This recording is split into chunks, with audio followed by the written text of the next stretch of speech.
Começa agora mais uma edição do Papo com Ela e que satisfação é ter você aqui comigo. Eu sou Michele Figueiredo e hoje a gente vai falar sobre a importância da leitura na construção do indivíduo e quais são os prejuízos que a gente tem quando abandona esse hábito e também sobre as medidas que mulheres podem adotar para se precaver de riscos com relacionamentos que começam na internet. Nas reportagens, você confere como estruturar um negócio na economia criativa. E já sabe, pega o teu café e vem comigo que tem muito assunto bom aqui no Papo, na edição de hoje. A tecnologia impacta a forma como nos relacionamos e isso é fato. Se antes o encontro presencial era ingrediente indispensável para o início de uma relação, hoje a internet permite que conheçamos pessoas sem sequer sair de casa. Mas o avanço tecnológico também trouxe riscos. Uma pesquisa realizada por um site de relacionamento sediado nos Estados Unidos mostra que 90% das mulheres ouvidas relatam preocupação de risco físico ou assédio em encontros iniciados online ou com pessoas pouco conhecidas. Sem falar do risco de se envolver com um possível agressor.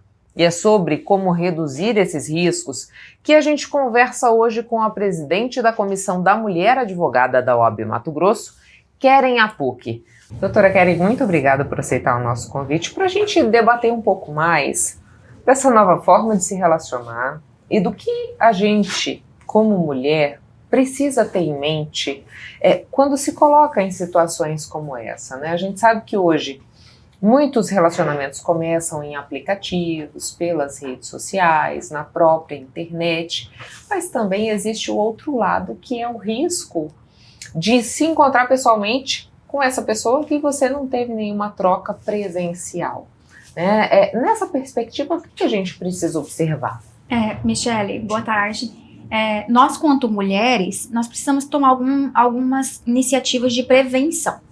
Prevenção de segurança não é demais ou autoproteção, é uma questão de segurança da própria mulher. Então, eu indico perguntar o nome completo da pessoa, da cidade onde ela mora, e se a pessoa se sente incomodada com uma simples pergunta de fornecer um item assim simples do nome completo, é porque já é uma resposta, ao meu ver.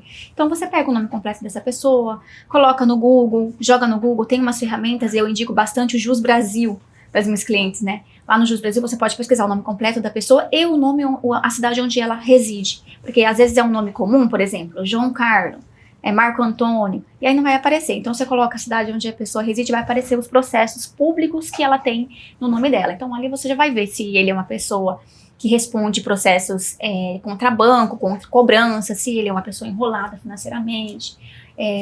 Aparece também os processos criminais. Somente os processos sigilosos, que não vai aparecer o contexto, mas vai aparecer processo sigiloso. E aí você pode ficar um pouco já alerta nessa situação. E o que engloba o processo sigiloso? Quais casos, né? Os processos sigilosos quando tem pessoas vulneráveis, criança, ou adolescente ou mulher em estado de vulnerabilidade. Medida protetiva seria um desses exemplos. Então isso pode sinalizar um possível agressor? Sim, pode sinalizar sim e também já levantar um alerta para você. Você estava pensando para um encontro com essa pessoa, eu indico um pouco mais de cautela.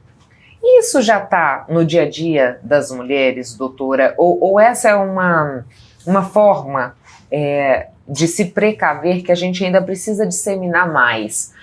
Por que eu pergunto isso, né? A gente vive em Mato Grosso, a gente sabe que o índice de violência contra a mulher é muito alto, o índice de feminicídio é muito alto também. Então, essa é uma coisa que a gente precisa começar a adotar como rotina? Sim, e o feminicídio ele é acometido na sua integralidade ali por companheiros, ou é namorado, ou é noivo, ou é marido. Então é no seu centro familiar, né? Então a gente tem que ter esse cuidado, Michele, quando a gente vai conhecer uma pessoa pelo aplicativo, por esses aplicativos de relacionamento, de se encontrar. É interessante que tenha cautela com o primeiro encontro e com os posterior. Não aceite carona logo de início, você nunca viu a pessoa, não sabe quem ela é de fato, está conhecendo. Posso passar para te buscar? Não. Vai com seu veículo próprio ou pega um aplicativo. É interessante também que compartilhe a localização com uma amiga, com uma pessoa ali, um familiar, para que essa pessoa consiga é acompanhar, né, o seu encontro, e caso você fique impossibilitada de pegar o celular, você já ter compartilhado. Outra dica também que eu dou, que é interessante, é não compartilhar bebida, né? Se você aceitou um drink, aceitou uma bebida, tem a sua, e não fique deixando ela sozinha para ir ao banheiro, por exemplo, e tenha um pouco de cautela nessa situação. É interessante também você fazer isso aqui é muito importante, pensei agora, fazer uma videochamada com as pessoas 5 minutos antes de sair, para ver se a pessoa com quem você está conversando é de fato a pessoa que vai te encontrar na situação. Porque pode ser que você esteja conversando com uma pessoa que não sabe quem você pensa que é. Então é interessante que você tenha essas precauções. Muitas vezes a gente pensa que as únicas pessoas suscetíveis a risco na rede são adolescentes ou crianças. Mas não é bem assim, né? Nós temos visto uma série de situações que não passam apenas pela violência física ou pelo risco de ter o seu físico agredido, mas também existem golpes, existe ali até mesmo o mexer com os sentimentos dessa pessoa, que pode afetar também a sua saúde mental, né? Sim, sim, a pessoa às vezes num estado de vulnerabilidade emocional acaba se envolvendo em situações que na sua naturalidade não se envolveria, né? A questão do estelionato sentimental é a pessoa te chantagear e te deixar em uma situação que emocionalmente você não consegue sair daquilo ali sozinha, e muitas das vezes não consegue enxergar, né? Tem também a questão do golpe financeiro. A pessoa começa a te pedir: olha, eu preciso de um dinheiro, tem como você fazer um Pix aí pra mim? Amanhã eu vou receber um dinheiro. Aquela conversa, né? Amanhã eu vou receber um dinheiro, daí eu já te devolvo o dinheiro. Eu não quero o dinheiro seu, não preciso, só vou emprestar amanhã. Então, essa conversa, esse papinho, ele não é seu amigo. Você está conhecendo a pessoa e já vem com esses papos que envolve dinheiro, ou vamos comprar uma casa juntos, você dá a entrada e aí a gente coloca no nosso nome. Essas situações. Eu tive uma colega que teve essa situação. Ela tinha acabado de conhecer o cara numa oficina, e ele já queria comprar uma casa com ela. Foi o primeiro encontro, já pediu pra morar juntos. Sabe aquele desespero que você veja? Não é normal, não é natural das coisas acontecerem? Tem uma regra porque existe uma justificativa: namoro, noivado e casamento. Pular isso, tá tudo bem. Se você conhece aquela pessoa de anos, olha, eu cresci junto, conheço a família. Agora, uma pessoa estranha, né? Dá pra levantar uma suspeita, né? Exato, que você nunca teve nenhum tipo de contato. Sim, aquela ânsia, né? E muitas vezes se apela, né, pelo você é o amor da minha vida, sim, foi amor à primeira vista. Tem toda uma conversa. Por que a gente vai perder tempo, né? Sim, vamos morar juntos. E a mulher, falando de nós temos que tomar muito cuidado, porque tem muitas mulheres que são mães, que têm crianças dentro de casa. Então, aí é um cuidado redobrado, Michele. Não é nem só a questão da segurança dela, é a questão de segurança das pessoas que moram com ela. Se forem criança, a atenção e o cuidado tem que ser redobrado, porque tem muitos homens maliciosos, né, e que às vezes não tá nem visando a mulher em si, tá visando as crianças. Uhum. Agora, doutora, uma outra questão que a gente tem visto com recorrência também, a senhora falou sobre chantagem, né? Muitas vezes o compartilhamento de fotos, sim, de vídeos. Inapropriado. Exato. E que vira uma ferramenta na mão dessa pessoa que está lá do outro lado, para que ela tenha controle sobre essa mulher. Sim, né? Uma vez que você aceita a chantagem emocional, o homem, ele te coloca em situações totalmente desagradáveis, e você aceitou uma vez, seja por medo, por insegurança, chantagem, ele vai usar aquilo ali contra você. Então tem que ter muita perspicaz para poder conseguir. Isso é crime. Chantagem emocional, é um estelionato emocional também. Teve até um caso recente de danos morais para esse tipo de situações, tá? Então tem que ter realmente essa perspicaz. Compartilhar vídeo, compartilhar foto, querer filmar a relação. É só para nós. Tá. Quem que vai garantir que esse homem não vai compartilhar esse conteúdo em um grupo de amigos, né? Ou colocar nesses sites que você compartilha, né? Entende? Então é uma questão que a mulher tem que pensar. E nós estamos vivendo, parar para pensar, Michele, a gente está vivendo num mundo super caótico, senão a gente não estaria conversando sobre essas coisas. Então, assim, tá tudo na internet. É uma rede, é um universo. E muitas das vezes as pessoas, no geral, não estou falando só de mulher, estou falando de idosas, crianças, mulheres, na sua integralidade, não está emocionalmente preparada para estar navegando naquele universo. Porque ali, de fato, você encontra de tudo. Quando a gente fala de situações como essa que a senhora colocou pra gente, é crime, né? Quem está nos assistindo, que porventura esteja passando por isso, ou que conheça alguém que passa por isso, o que essa pessoa deve fazer? Ela deve procurar uma delegacia? Quais são as medidas, né? Sim, levar o máximo de informação que você tiver possível na delegacia da mulher e também na delegacia de crimes cibernéticos, tá? Porque lá eles conseguem controlar sobre o telefone, né? O ID, buscar o ID do telefone que está e conseguir conter esses danos. A delegacia da mulher também, para pedir uma medida protetiva, para representar esse agressor, esse homem, para poder estar contendo essa situação. E levar, e não ter vergonha de falar. Muitas das vezes eu sei que às vezes é uma situação que expõe, né, a intimidade, mas tem que o policial, o delegado está ali para ajudar. Então, ele vai fazer o máximo possível para conter os danos da situação, mas tem que reunir todas as forças que tiver e não precisa ter vergonha, porque você vai estar num local acolhedor, num local privado e seguro, num ambiente seguro para você denunciar. Dentro da comissão da OAB que a senhora preside, o que tem sido feito, doutora, no sentido de auxiliar essas mulheres, né? A OAB, ela leva esse tipo de conteúdo para debates, como a gente está fazendo aqui Sim. hoje, existem campanhas, como é que vocês têm reagido a esse movimento que me parece tem crescido na nossa sociedade, né? Sim. As informações as informações têm que ser combativas às desinformações, né? Porque das duas formas tem aí exposto na internet. A Comissão da Mulher Advogada da OAB Mato Grosso, a gente tem um plantão para as nossas advogadas que sofrem violência, qualquer tipo de violência, tá? Não necessariamente violência doméstica, qualquer tipo de violência, a gente acolhe nossas advogadas, fazemos o primeiro atendimento e encaminhamos elas para a Delegacia da Mulher, do estado inteiro. E quanto às outras mulheres, as cidadãs do nosso estado, nós temos levado informação em campanhas, né, no Jornal da OAB também, no nosso Instagram, e também nas escolas, nas universidades, nós temos feito essas campanhas através de palestras, círculos de roda de conversa. O que você tem sentido nas escolas? Por que eu pergunto isso, né?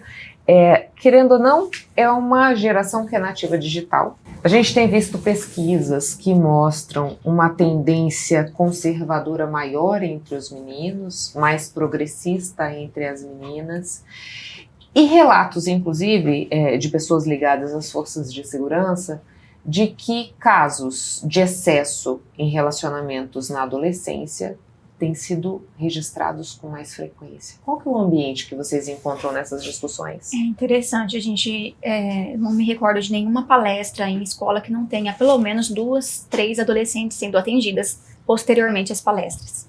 Sempre é um relato do tipo, elas têm vergonha de falar que, né, elas sofrem algum tipo de situação. Elas falam, minha amiga precisa de ajuda e tá passando tal situação, o que você indica para nós, o que você orienta?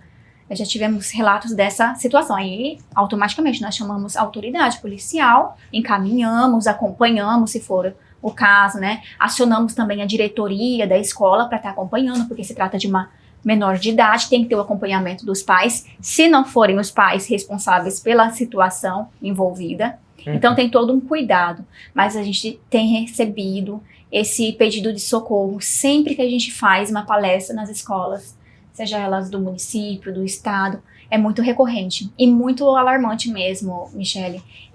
Esses relacionamentos, eles têm começado cada vez mais novos, né? Os alunos cada vez mais novos, e relatos assim que você espera receber de uma pessoa já madura, uma mulher madura, recebendo de uma adolescente de 11, 12 anos. É muito grave e preocupante, né?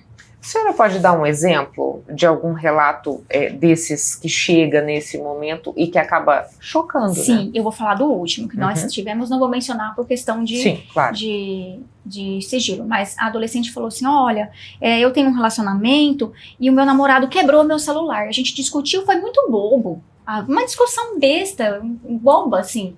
E ele pegou meu celular e quebrou.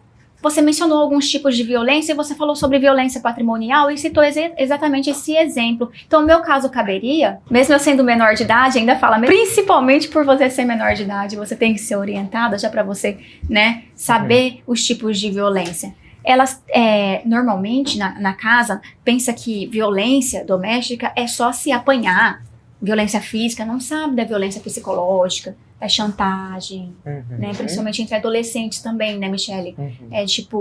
Chantagear para fazer tal coisa, para poder se sentir incluída nas situações. Nós tivemos esse exemplo do celular quebrado. Nessa situação, por serem adolescentes, também se enquadraria Maria da Penha, doutor, ou entra um outro enquadramento? Sim, se enquadra Maria da Penha também, mas também a Delegacia da Infância tem que ser informada, porque menor de idade precisa do acompanhamento dos pais, possivelmente o Conselho Tutelar se envolve também nessa situação, para ver se aquela criança ou adolescente está correndo risco, né? E às vezes os pais não estão nem sabendo, né? Porque tem aquela situação de, não vou contar, porque senão minha mãe vai envolver, ela vai fazer eu terminar. Não tem que ter muita maturidade, tem que ter uma conversa realmente com pessoas muito responsáveis para poder conduzir da melhor maneira possível. E se a gente está vendo uma situação que acontece na adolescência já nessa intensidade, conforme o tempo passa, a gente começou falando dos riscos de se relacionar com quem está ali na internet, que você não conhece, das formas que você se protege, a chance dessa adolescente estar mais exposta é muito maior. É muito maior. Eu já puxo lá para trás, né? A criação, né? A gente tem que ter uma base muito firme com os nossos filhos ali até na sua formação até os 8 anos de idade, para que não aceite nenhuma circunstância, nenhum tipo de violência, seja quebrar um celular, falar um pouco mais alto com você, gritar, te chantagear. Temos que explicar. Hoje em dia tá tudo muito precoce. As coisas estão acontecendo de forma muito precoce. Então não tem essa de que não tem idade. Óbvio que você não vai falar sobre assuntos, né? Mas eu assim, na minha visão, eu tenho uma filha de 8 anos, menina. Eu converso com ela. Não pode tocar no seu corpinho. Ninguém pode tocar no seu corpo. Eu converso abertamente com a minha filha. Eu preparo ela. Ninguém pode gritar com você. Sua mãe e seu pai não grita com você. Sua mãe não grita com seu pai não grita com sua mãe. Então você não aceita isso de ninguém. Não existe isso. Mas se foi a professora. Não existe isso. Existem formas de falar, né? Sim, exatamente. Mas é uma preparação, você veja. E muitas das vezes na casa dessas adolescentes não teve. Muito pelo contrário. Elas vejam situações de violência e acredita que aquilo ali é o natural de um relacionamento. Então, de forma muito sutil, vai aceitando. Aceita o cara gritar com ela, machucá-la, assim, por palavras na frente, na rodinha de conversa entre amigos e amigas. E aí gradativamente vai aumentando isso. Nessa perspectiva que a senhora trouxe agora, né, do papel fundamental que a família tem em incutir no menino e na menina aquilo que é aceitável ou não, né, nessas relações, talvez a gente tenha se perdido um pouco por conta da desestruturação das famílias hoje, né? Muito mesmo, Michele. E a gente, nós aí entre 30 e 40 anos, né, eu vejo que nós entre 30 e 40 anos somos os adultos hoje que fomos criados às vezes não tivemos um lar muito tranquilo, né?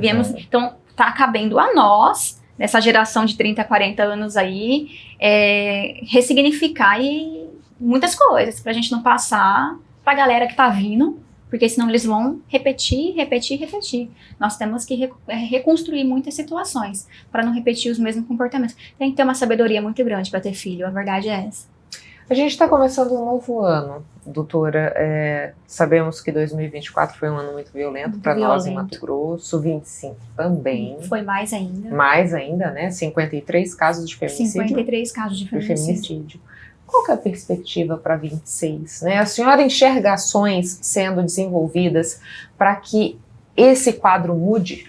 Olha, eu sempre tento ver, ter fé que as coisas podem melhorar. Ter fé nas pessoas, ter fé no governo, ter fé nas autoridades, ter fé que nós, quanto mulheres, vamos despertar e não vamos mais aceitar esse tipo de situação, ter fé que os homens vão começar a amadurecer, a ter uma visão diferente. Então a gente tem que ter fé, senão a gente se quebra, né?